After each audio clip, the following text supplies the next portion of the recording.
Et dans l'actualité des idées aujourd'hui, avoir 20 ans en 2021, comment rester philosophe quand l'horizon s'assombrit? C'est une journée spéciale aujourd'hui sur France Culture et sur toutes les antennes de Radio France. Le péril jeune, comment éviter une génération pandémie?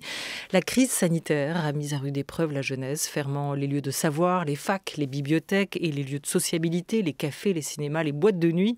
Les stages sont rabotés, les embauches repoussées à plus tard, les mobilités réduites. Dans ce contexte, à quoi pense la jeunesse? Pour Edgar Morin, l'homme qui a eu 20 ans en 1921, invité des matins de France Culture un peu plus tôt dans cette journée, les jeunes font leur monde dans cette crise gigantesque et ils subissent non seulement la précarité générale, mais leur précarité propre. Brusquement, ils sont arrêtés dans leur recherche de vie. Edgar Morin, c'était ce matin à réécouter. Invité aujourd'hui, Ronan de Caland, maître de conférence à l'Université Paris-Sorbonne. Il a rassemblé pour un atelier 8 philosophes de 20 ans, 8 étudiants de son master de philosophie, dont Roxane Prey-Théodore, qui l'accompagne ce midi. Témoignage d'une génération et laboratoire de la pensée de demain. À lire, Philosopher à 20 ans, le questionnaire, cet ouvrage apparu à l'automne chez Climat. Bonjour à vous, Ronan de Caland. Bonjour. Et bonjour à vous, Roxane Prey-Théodore, à distance avec nous. Bonjour.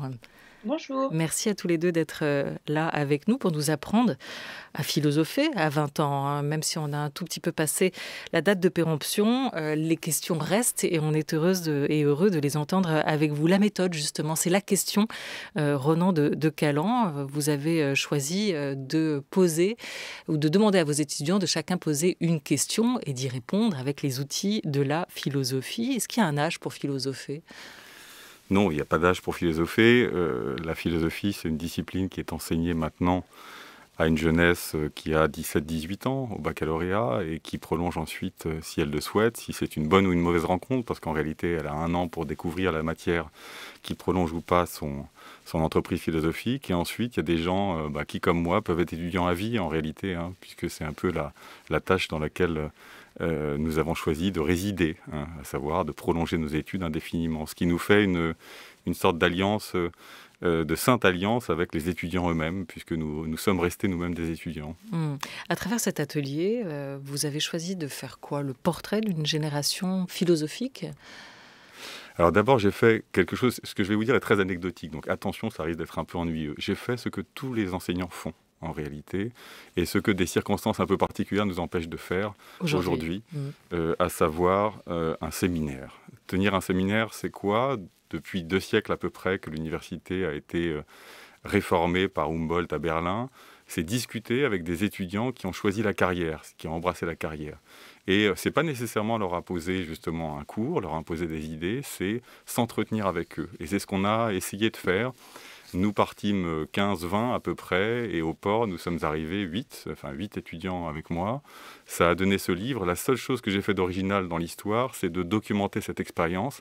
Mais disons que c'est une expérience générique, hein, que tout étudiant devrait pouvoir vivre, mais que des conditions un peu particulières qui sont structurellement les nôtres depuis quelques décennies maintenant, hein, au moins 20 ans à peu près, à savoir une démographie étudiante écrasante, joint par ailleurs effectivement à une accession aux études supérieures importante, dont on ne sait pas si le motif est cynique ou de bonne volonté du point de vue des gouvernements qui se sont succédés sur cette question. Ces 2 conditions, ces 2 facteurs, une augmentation démographique et puis par ailleurs un sous-encadrement un peu chronique, rendent très difficile l'établissement d'un lien avec 8-10 étudiants, qui est le lien assez typique des séminaires depuis 2 siècles, où tout simplement on parle philosophie. C'est ce qu'on a fait. C'est du coup aussi une réflexion sur le rapport maître-élève, professeur-étudiant que vous menez à travers cet atelier. Et vous convoquez d'ailleurs quelques philosophes, dont Jacques Rancière, qui a réfléchi, lui, à la figure du maître, Marcel Mauss, mais aussi Pierre Bourdieu. Qu'est-ce qu'ils nous disent, ces 3 philosophes, de la jeunesse en philosophie ? Il nous dit des choses assez différentes. C'est-à-dire Rancière a un horizon particulier, qui est un horizon politique, celui du maître ignorant, et qui correspond un peu à l'image que je vous ai exposée tout à l'heure, à savoir le fait qu'un maître n'est pas autre chose qu'un étudiant qui a persévéré dans ses études, et qu'en réalité, il apprend en même temps que ses étudiants, et qu'il apprend la philosophie en même temps que ses étudiants, et qu'il la développe avec eux. Pour ce qui concerne Mauss, Mauss est philosophe de formation, certes, mais il s'est tourné vers la sociologie. C'est le neveu de Durkheim, et il a suivi l'entreprise de Durkheim, formidable, hein, qui est celle de constitution d'une nouvelle discipline en France. Et pour sa part, la seule chose qui importait en réalité, c'est que la philosophie fût appliquée. Et c'est quelque chose qu'on a essayé aussi de mettre en valeur dans ce livre, à savoir une philosophie qui ne soit pas en réalité une métaphysique, qui ne soit pas une approche existentielle plus ou moins bien, avec des coordonnées plus ou moins bien produites, mais qui soit d'abord une philosophie appliquée, qui s'applique aux positivités, qui s'applique au discours, qui s'applique au discours idéologique, etc., etc. Enfin, le dernier, Bourdieu, il nous a parlé à la fois de... Il nous a parlé de quoi ? Comment dire ? Il nous a parlé de la domination, en réalité, qui se fait jour au sein même des cursus d'enseignement supérieur, de la difficulté que l'université a de perdurer dans son être face à un système, au fond, bicéphale, qui est le système d'enseignement supérieur dans lequel on vit aujourd'hui, et dont on a des expériences très concrètes aujourd'hui. Les facultés sont fermées aux étudiants quand les classes préparatoires aux grandes écoles sont grandes ouvertes, et qu'il est presque d'ailleurs anormal qu'on voit de temps en temps une classe parmi les classes des grandes écoles être fermée. L'université est fermée depuis plusieurs mois déjà. C'est bien le signe aussi du fait qu'on accorde une importance toute relative aux élèves qui la fréquentent, et c'est bien dommage. Vous pensez que c'est ça, vraiment, la question ? Disons que c'est très difficile à trancher, ça va de soi, et je plains de tout cœur les gouvernements qui ont à se coltiner une transformation aussi brutale de nos conditions d'existence. Mais nous avons fait des efforts considérables à l'université pour permettre à nos étudiants de rester, pour permettre à nos étudiants de la fréquenter. Et ces efforts, manifestement, n'ont pas payé. Nous n'avons pas eu l'occasion, en tous les cas, de faire valoir ces efforts auprès des gouvernements pour maintenir les universités ouvertes. Je le regrette. Pas pour l'instant, en tout cas. Roxane Pré-Théodore, quelle relation vous avez entretenue durant cet atelier avec la figure du maître, du professeur ? C'est-à-dire comment vous vous êtes laissé guider éventuellement, vous et vous tous, les 8 étudiants qui étaient réunis dans cet atelier, par ses indications, par sa manière à lui, à Renan de Caland, de formuler les questions. Oui, alors je pense qu'en fait, cette démarche a été très constructive, et ça a été vraiment une dynamique d'horizontalité qui a été mise en place, à la fois entre, comme vous le dites, maîtres et étudiants, mais aussi d'étudiants et étudiants, puisque finalement, ça a contribué à réduire un peu la distance entre enseignants et étudiants, qui est de rigueur à l'université, alors à la fois du fait de l'effectif, mais aussi du format de l'enseignement, et notamment de l'enseignement en philosophie, qui passe beaucoup par l'écrit. Donc, comme vous connaissez, les exercices de dissertation, de commentaires de texte, de mémoire. Et là, justement, à travers ce séminaire, où chacun était amené à animer une séance et où on fonctionnait beaucoup par tour de table, finalement, la parole de chacun valait autant que celle de son voisin. Et en fait, cette démarche peut être un peu déstabilisante au début, puisqu'on passe sur un mode d'apprentissage qui est radicalement autre. En fait, on entre dans une démarche de chercheur, et cette démarche, finalement, ça allait de pair avec notre entrée dans le master. Mais ce qu'a permis cet atelier en plus, c'était la valorisation de notre parole à chacun. Et donc, du coup, il y avait donc cette dimension-là, et également, je dirais, une dimension de collaboration entre les étudiants eux-mêmes, puisque chacun était responsable de son sujet, mais on était dans un contexte tout à fait autre. On n'était plus dans un rapport vertical de passation du savoir et d'évaluation qui est celui du cadre habituel, où on a un peu l'impression d'être un réceptacle, comme si le savoir venait toujours d'en haut. Et là, au contraire, on était dans un rapport d'horizontalité et de collaboration. Et donc, du coup, ça permet en fait d'avoir un rapport plus actif avec la philosophie, et de s'engager finalement, et de ne plus être dans un état de description ou d'explication par rapport à son sujet, mais vraiment de faire de la philosophie et d'apprendre à penser en collaboration avec les autres. Portrait d'une génération philosophique, et ça marche, car assez vite on se rend compte que les préoccupations des jeunes philosophes d'aujourd'hui, Renan de Caland, ne sont pas tout à fait les mêmes que celles d'hier. Quels étaient, vous, à l'époque, quand vous aviez 20 ans, vos sujets de préoccupation, vos sujets de réflexion, vos sujets de recherche philosophique? C'est amusant la question que vous me posez parce que lorsqu'on a organisé ce séminaire, au début c'est moi qui posais les questions. Autrement dit, les questions que je posais étaient celles probablement du philosophe de 20 ans que j'avais été. Alors je commence à avoir les tempes grisonnantes, mais il y avait encore derrière ça des préoccupations qui étaient celles de ma génération. Par exemple, des questions autour de l'État, son existence, sa légitimité. Donc j'avais posé comme question aux étudiants avec ou sans l'État. C'est une question qu'ils n'ont pas forcément jugé utile, en tous les cas dans leur cadre propre, de poser. Donc c'était une question centrale pour moi, tout simplement parce que j'assistais à des transformations profondes de l'État social.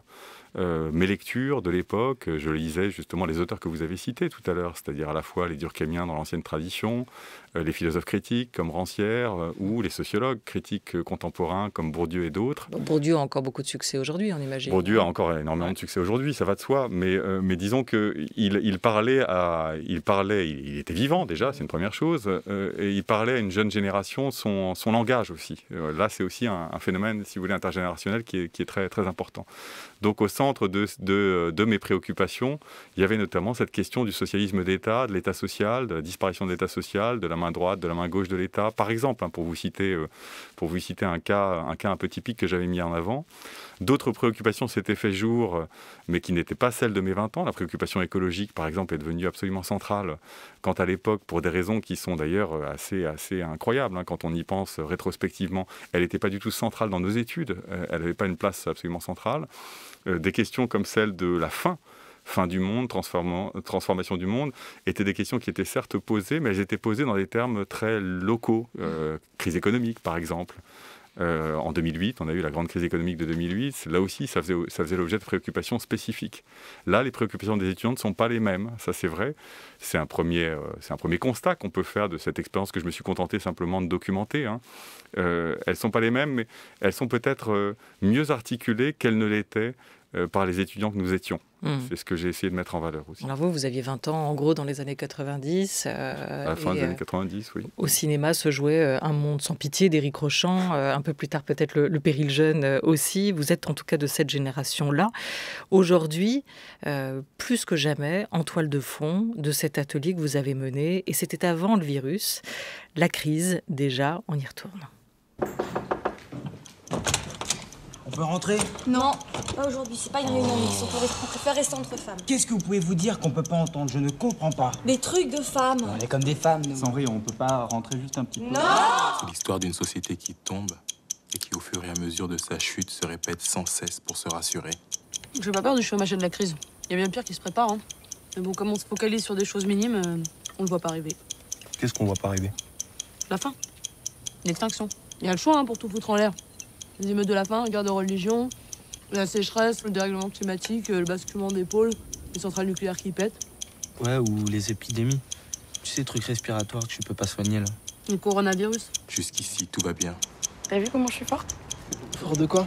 Stratagème de l'anticatastase. Jusqu'ici, tout va bien.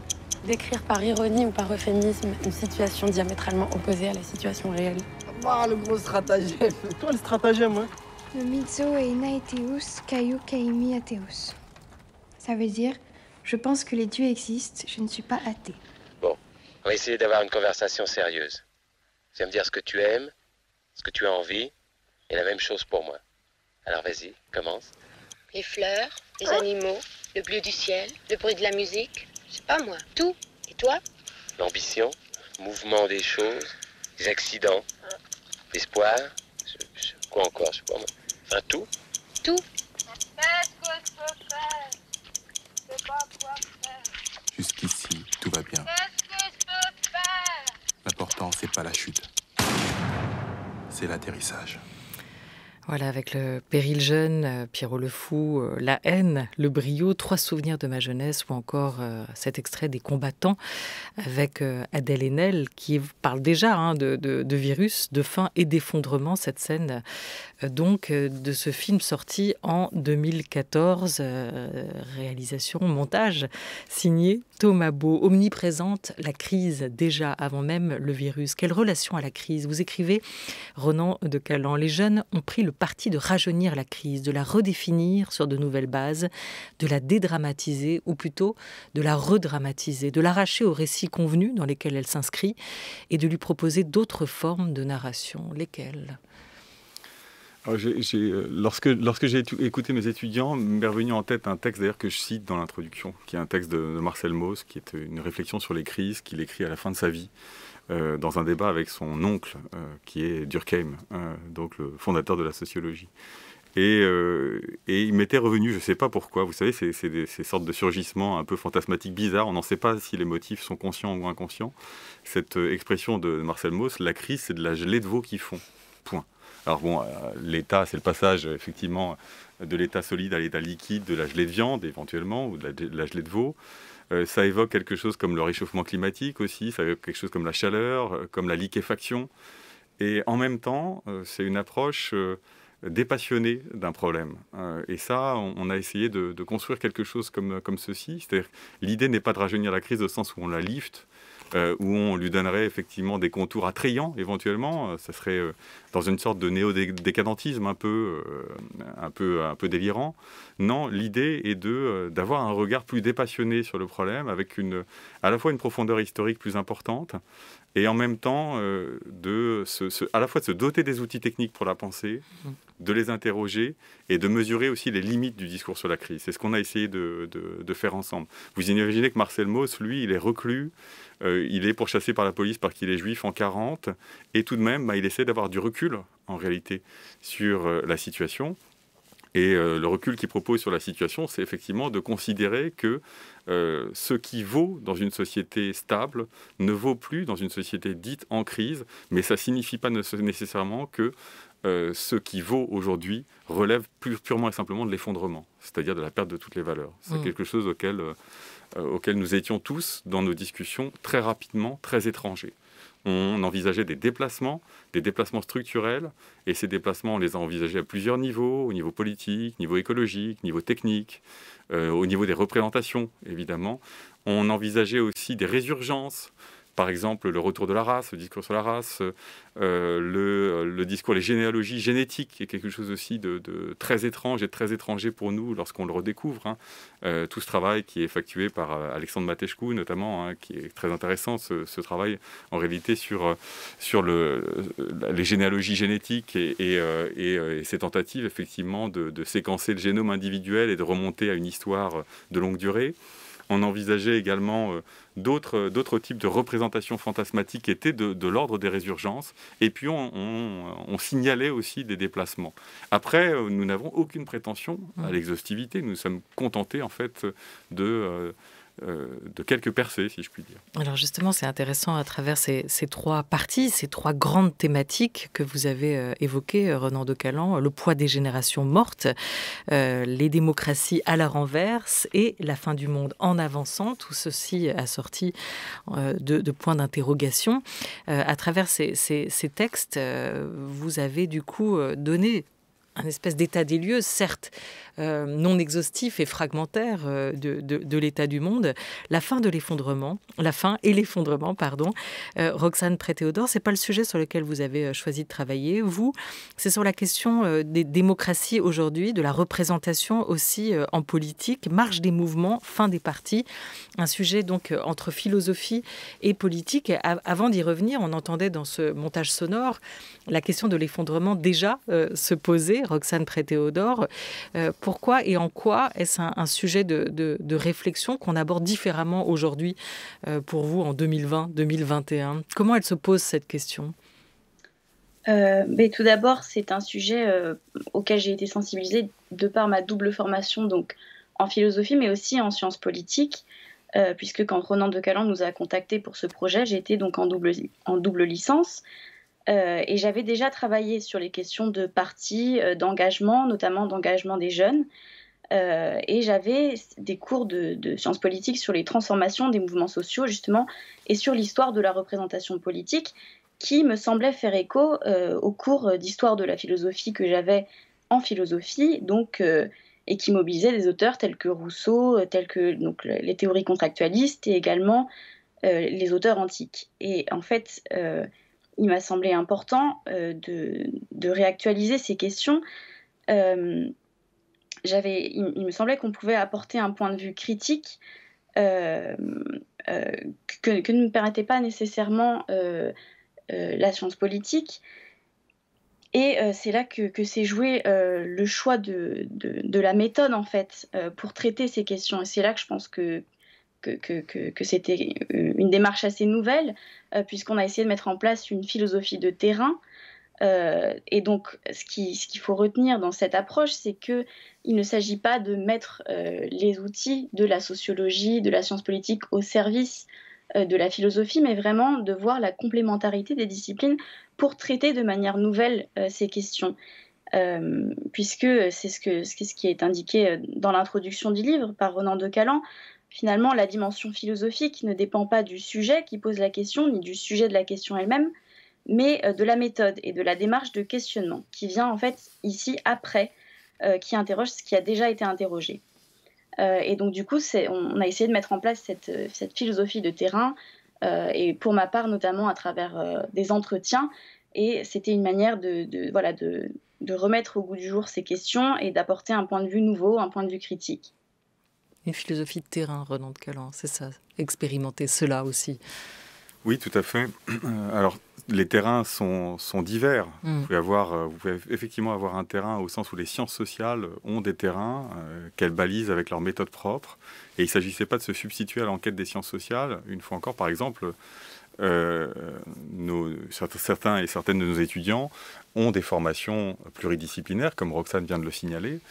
Elle-même, elle a fait du terrain dans un autre cadre, et il ne m'appartenait pas, évidemment, de faire du terrain en amateur, en réalité, c'est-à-dire d'opposer à une pratique scientifique déjà constituée une certaine forme d'amateurisme, c'est-à-dire la philosophie de terrain, ce serait quoi ? Ce serait des philosophes qui se donnent un terrain avec des outils qui sont effectivement des outils non savants, non scientifiques. C'est pas du tout ce qui m'intéresse.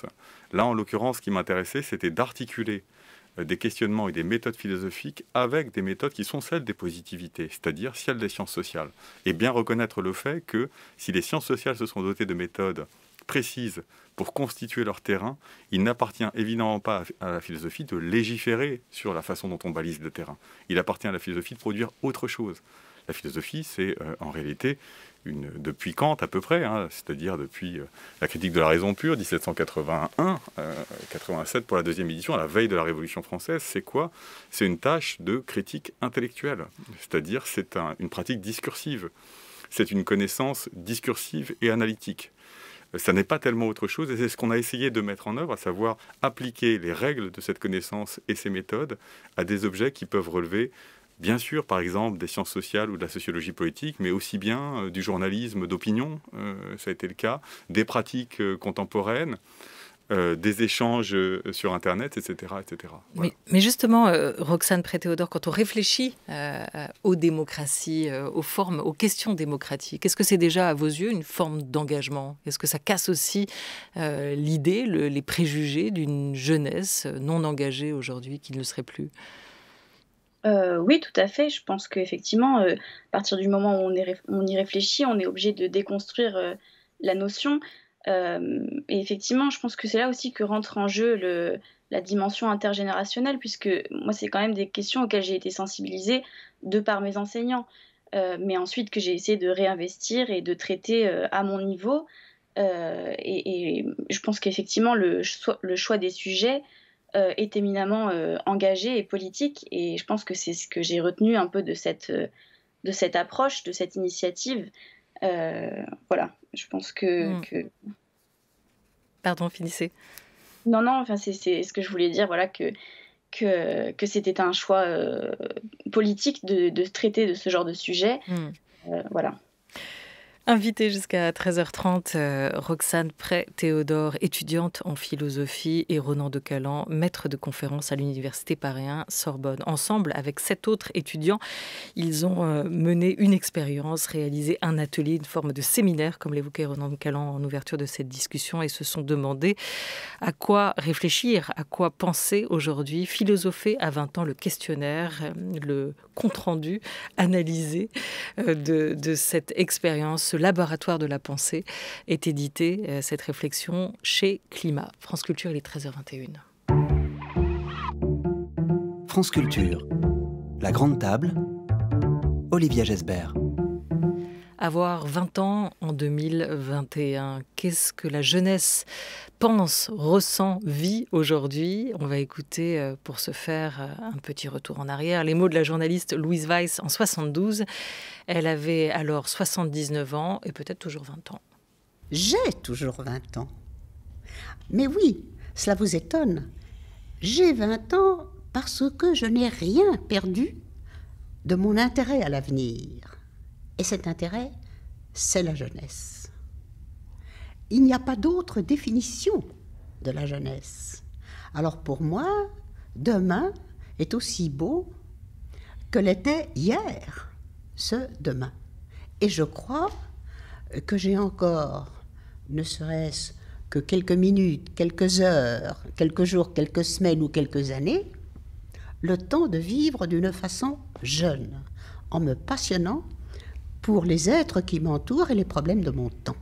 Et vous, Roxane Prey-Théodore, est-ce que comme Louise Weiss, vous avez toujours 20 ans et vous aurez encore longtemps 20 ans? Oui, je pense, mais c'est vrai que c'est intéressant dans ce qu'on vient d'entendre parce que finalement, la jeunesse, elle est définie par cette projection dans le futur et c'est un peu ce qui pose problème aujourd'hui, ou en tout cas ce qui est un peu difficile. Moi, j'ai plutôt l'impression qu'on a tendance en fait à vivre au jour le jour. C'est-à-dire qu'on a il est difficile de se projeter et d'avoir une visibilité de ce qui nous attend, ou plutôt de comment répondre aux enjeux qui nous attendent et qui finalement sont déjà là.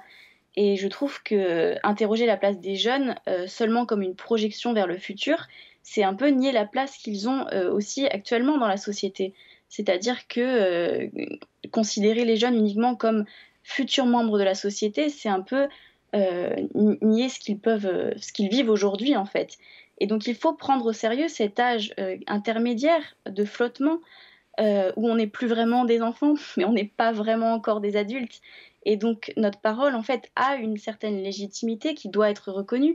Et c'est un peu ce qui a été fait par ce livre. Et c'est justement, je trouve que ça se recoupe, cette approche de légitimité de la parole quand on a 20 ans en philosophie et de légitimité de la parole dans la société. Et c'est vrai que c'est intéressant, Ronan de Caland, ce sentiment de cette jeunesse aussi, cette parole, comme le dit très bien Roxane Prey-Théodore, qui n'est pas entendue. On parle de génération sacrifiée, on parle du péril jeune, mais en fait, est-ce que c'est pas plutôt une génération invisible et inaudible aujourd'hui, hein ?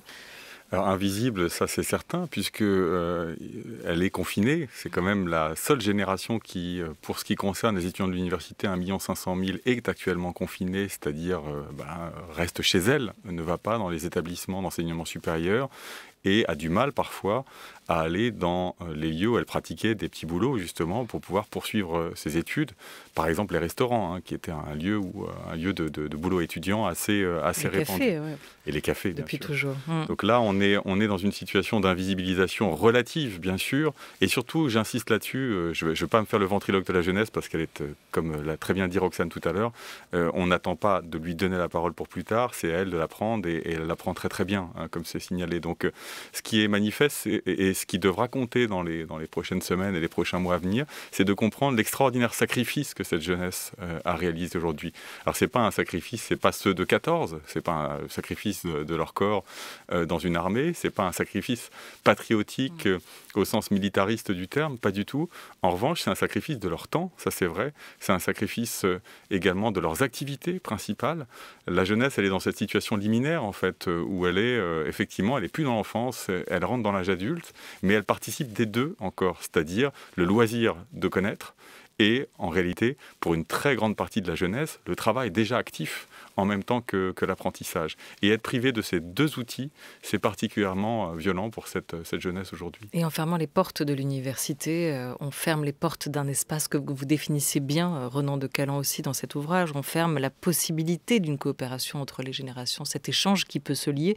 C'est pas simplement des lieux de recherche, c'est bien plus encore que des lieux de savoir. C'est le lieu où cet échange entre les générations peut aussi se faire, ce qu'on évoquait en début de discussion à travers la figure du maître et de l'élève. Quand on dit à quoi servent les philosophes, on s'attend à ce qu'on dise à rien. Si c'est pour servir à quelque chose, ça en effet, ça ne sert à rien. Parce que la philosophie n'est pas un ustensile. Quand on voit un ustensile biscornu, comme dans les tableaux surréalistes, une fourchette, ça sert à manger, un couteau, ça sert à couper, etc., une chaise à s'asseoir. Mais la philosophie, ça ne sert pas plus à penser que les mathématiques, que l'algèbre, par exemple, n'est-ce pas? Et puis, servir est un mot déplaisant, qui n'est pas philosophique lui-même. Donc, vraiment, ça sert à rien. Si on commence à faire de la philosophie dans l'idée que ça sert à quelque chose, on fait le jeu de ceux qui demandent pourquoi les philosophes, pourquoi pas autre chose, n'est-ce pas? Donc, le philosophe, évidemment, ne sert à rien. Et je ne crois pas que c'est un problème qu'il faut poser ainsi. D'un côté, j'ai plus envie de répondre à ces choses-là, parce que j'ai pas envie de faire le jeu de ceux qui la dénigrent, n'est-ce pas? Et d'autre part, parce que finalement, j'ai hâte de faire de la philosophie. La philosophie, c'est fait pour qu'on en fasse, n'est-ce pas? C'est pas fait pour qu'on en parle, en réalité. Jean Kelevitch, en 1980, Roxane Prey-Théodore, vous allez continuer à vous engager, vous, en philosophie, après une licence, après un master. Aujourd'hui, je crois que vous êtes en train de préparer l'agrégation de philosophie. Ce qui se passe en ce moment, cette crise ne remet pas en cause cette envie, cette vocation peut-être. On a encore besoin de philosophes? Ben oui, tout à fait. Je pense que d'autant plus que jamais. Et justement, je pense que mon engagement... pour l'enseignement est de plus en plus fort justement de cette expérience-là et de la situation actuelle. Et je pense qu'il faut justement continuer à philosopher et à essayer d'apprendre à penser et écarter cette question de la légitimité comme on vient de l'entendre dans l'extrait. Comment rester philosophe en temps de crise? Renan de Caland, en un mot. Peut-être qu'il faut juste être bon qu'à ça c'est une autre possibilité auquel il faut pouvoir penser. Moi, je n'ai pas forcément la représentation ou la conception aristocratique que Jan Kelevitch a de la philosophie, puisqu'il nous dit ce qui importe, c'est qu'elle soit foncièrement inutile et qu'elle représente une certaine forme de défense de l'esprit humain.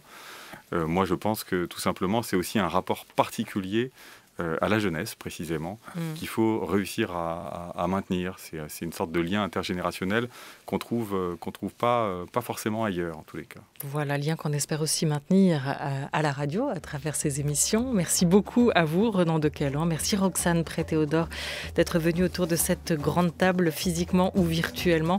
Ce laboratoire de la pensée de demain, ce que vous avez tenté de réaliser à travers cet atelier avec 8 étudiants du Master de philosophie de Paris 1, Renan de Caland, philosophé à 20 ans, apparu à l'automne aux éditions Climat. Un grand merci à toute l'équipe de La Grande Table, à Jean Bulot et Laura Dutèche-Pérez, à Oriane Delacroix et Henri Leblanc, avec l'aide très précieuse de Madeleine Martineux et de Cathy Renaud toute cette semaine.